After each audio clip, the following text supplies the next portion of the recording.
Hello, everybody, from my decent room in Moscow. Shall I show you a bit? Look, that's the exit to a wonderful world, which is the rest of the flat. My bed. Oh, it's gone blared. There's another bed up there. All the stuff that's kept in there, my clothes and everything. A lot of clothes there as well. Books, vitamins, rubbish. No, that's the clothes that need to be washed. Shouldn't be showing this really. Anyway, time to discuss what's happened tonight. We can also talk about Lopetegui later, but so Griezmann has announced in a documentary produced partly or by a company of Gerard Piqué that he's staying at Atletico Madrid. Now, I know, Barcelona have not known his decision and they just found out. Atletico Madrid had a clearer idea that what he wanted to do. In the last few days, we started to hearing whispers that perhaps he wanted to stay and that he will sign a new contract that Atletico Madrid will give him 20 billion euros net, and they will make a team that is actually as strong as to win things. Because in the documentary, you can see him saying, second, third, that thing is not good, something is missing. And it's not the ambition. Atletico Madrid wanted more money, they have more money, would like much more money, but anyway, needed to put that money somewhere for players that can go straight into the lineup and make a difference for Atletico Madrid, like Lema of Monaco. So, all in all, Griezmann got what he wanted. It's just the way he's gone about it. What do you think? Tell me, because first thing I think of, and I put it on Twitter, he is now he was the master puppeteer of the message that he wanted to put out there about the future.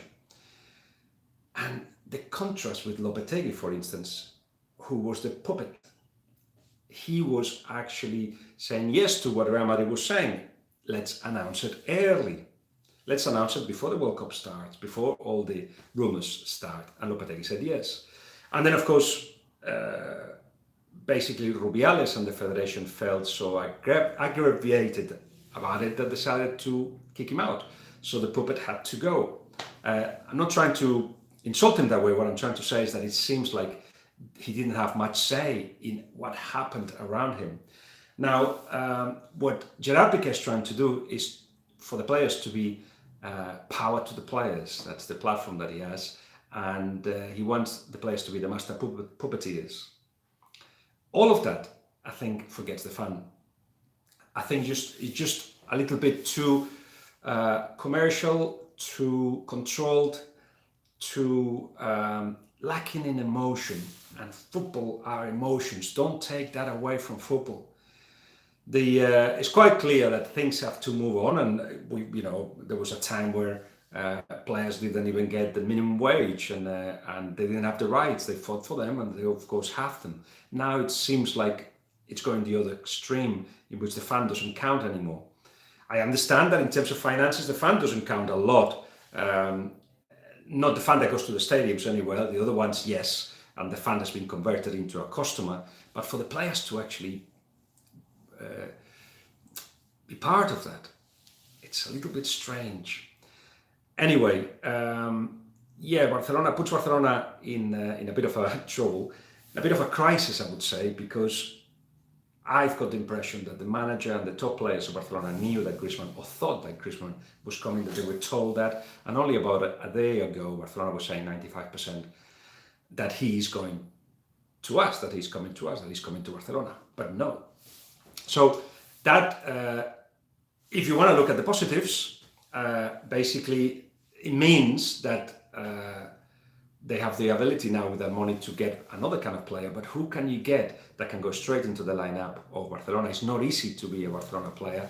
It of course gives the possibility of Dembélé to improve, to gain more confidence, to understand more what the Barcelona game is about, and then be part of this magic trio front with Luis Suarez and Messi. But still something missing. Of course, Coutinho, let's see if he becomes a midfielder, as Barcelona wants to make him, but I don't think he is yet, so he will be more of a forward. To be honest, they are well sorted in terms of quality, but they lack perhaps something else that Griezmann could have given them.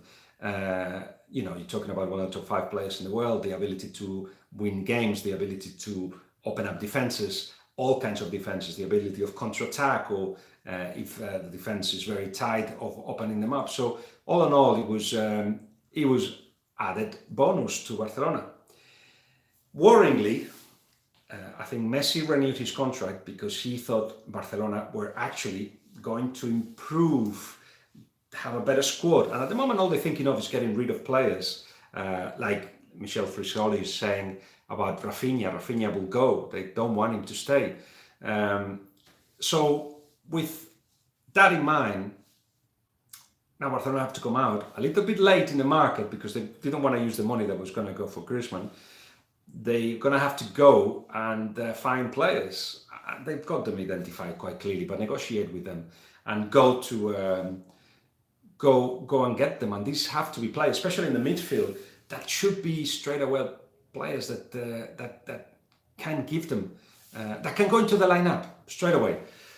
So Denis Suarez is another one that could be given an opportunity to stay, but they are looking for teams to have him. De Jong at Ajax, the midfielder, is one that they definitely looking out for. But as I said, they go a little bit late. The market is open, and I'm sure that they've started doing a little bit of the homework. But Thiago is another one, James. Good point, because that's one that Bayern have put a price on. So about the Piqué tweet, Deep can do. I did read the Piqué tweet, and thank you for reminding me, because I was going to talk about that. Not just him, not just his, but also Umtiti's. Piqué said in his tweet, I've got the popcorn, let's see what this movie is like, kind of thing. And Umtiti replied saying, I haven't got the popcorn, ha ha ha.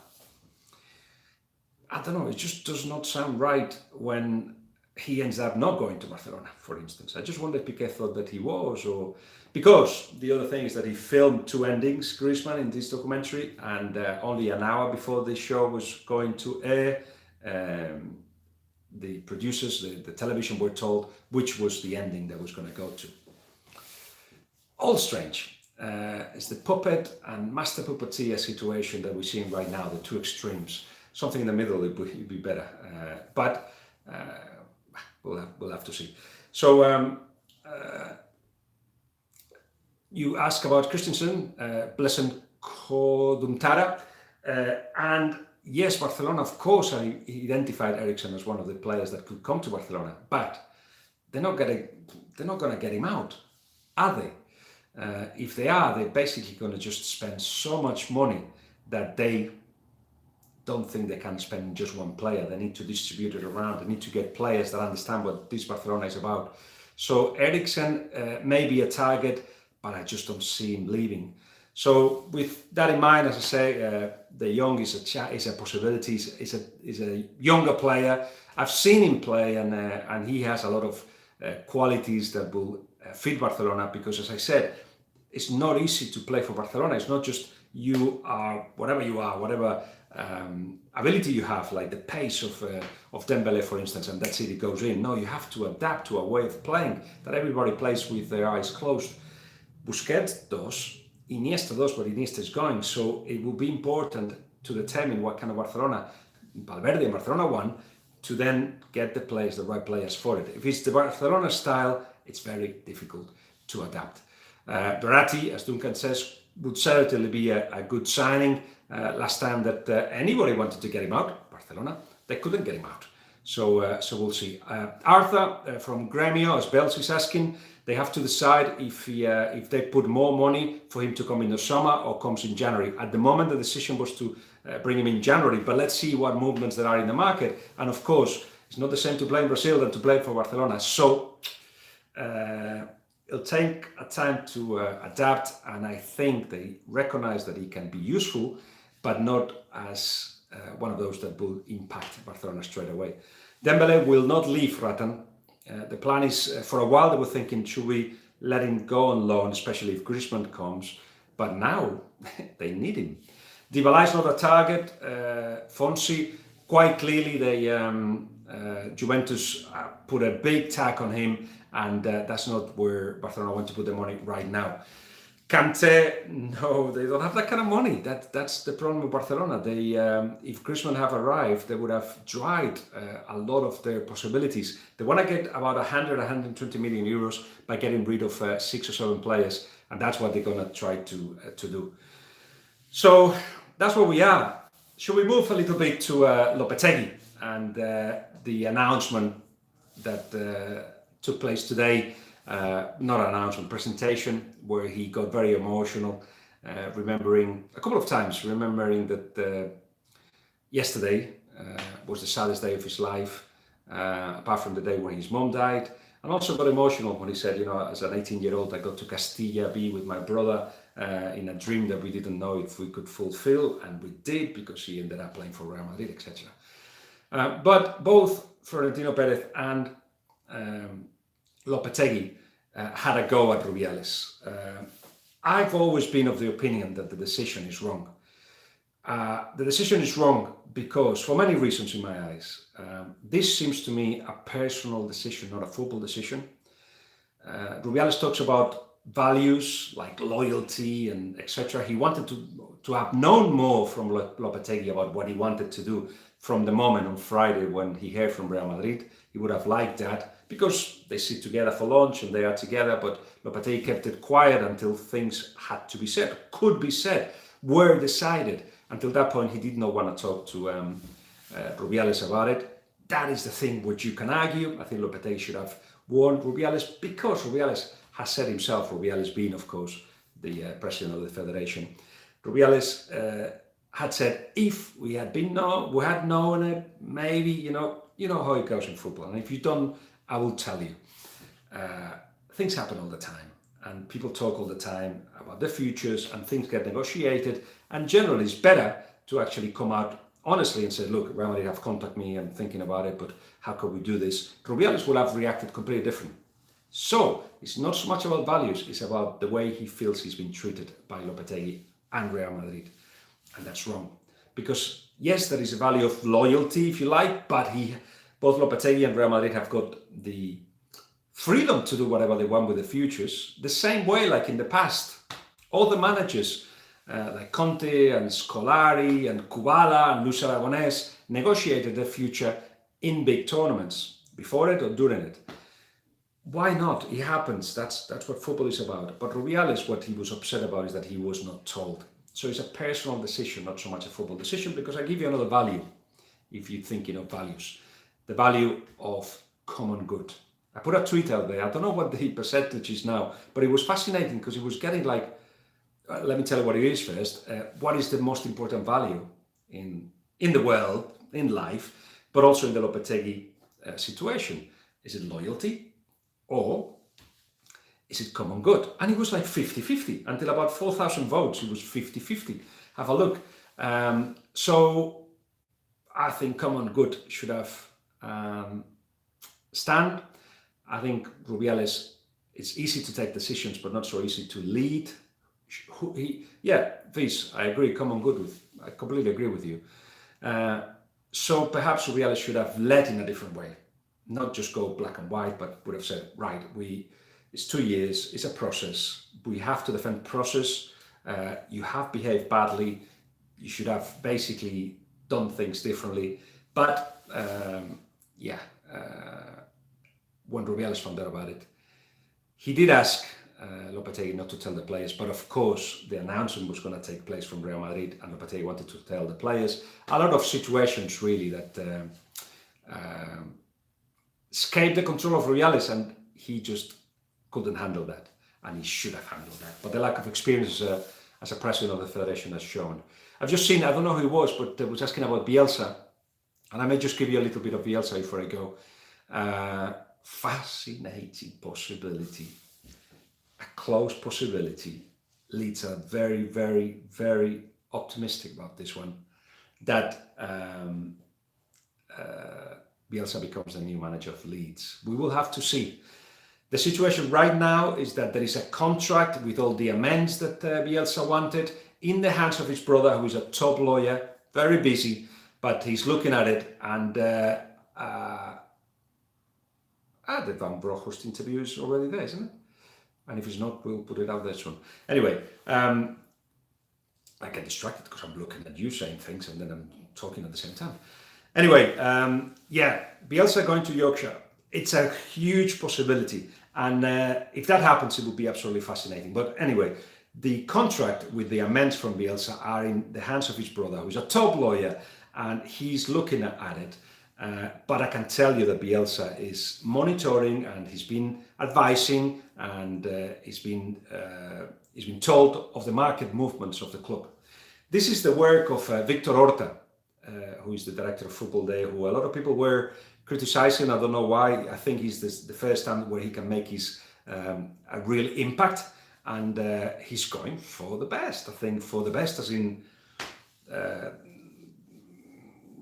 how can we put it? Bielsa thinks differently, makes you think differently, and you as Leeds fans, if he comes, when he comes, you'll have to understand what he's trying to do. You'll have to listen to what he says, get the right translator, get somebody to tell you the stories, because he will make players better for certain. He's of offensive mind. You'll enjoy his football. I must say, they love him. In Argentina, they love him. In Chile, they love him. And of course, he is also a leader in terms of thinking, a vanguardist. He was at the forefront of the pressure high and everybody working hard. That hasn't gone out of fashion. He can impose that at Leeds. But what's important is that the fans get behind him. This is about, yes, football is about winning for sure. And of course, he will have the target of getting Leeds promoted. But it's also the journey. Get on board. Just go and see him. Listen to the press conference. It'll be in Spanish and there will be long as well. But make sure you hear what he's saying. I'm sure the club will make a big effort for you to understand all that. Anyway, it will be fascinating. Hopefully, because I love that part of the world. I'll be very often there. The Lille fans not hate him, but they feel let down because he came and went. And if you get Bielsa, there is an expectation, such a huge expectation, that you want him to deliver, but it didn't happen. There's Cristiano Ronaldo, there's Luis Enrique, there's so much more that we could talk about, but we'll leave it here for now. I'm gonna relax after what has been a third consecutive busy day, very busy day, but there'll be more videos. Subscribe, tell everybody that we do talk football here, and we're here for whatever you want. There'll be more videos that we're preparing. There's also the podcast. The last one is Bill Bessick. If you have the opportunity, have a look at it. Bill, the best sports psychologist I know, and somebody who is has opened my mind about many things, has helped me a lot in the books, and now he is still active, but he's got Parkinson's. And he talks about it for the first time, about his battle with his own mind, having helped so many people battle with their own minds. Fascinating stuff. That's the podcast. I'll see you later. Bye-bye. Now, I need to know how to switch this off. Let's see. Is it this? Yes, this is it. Bye.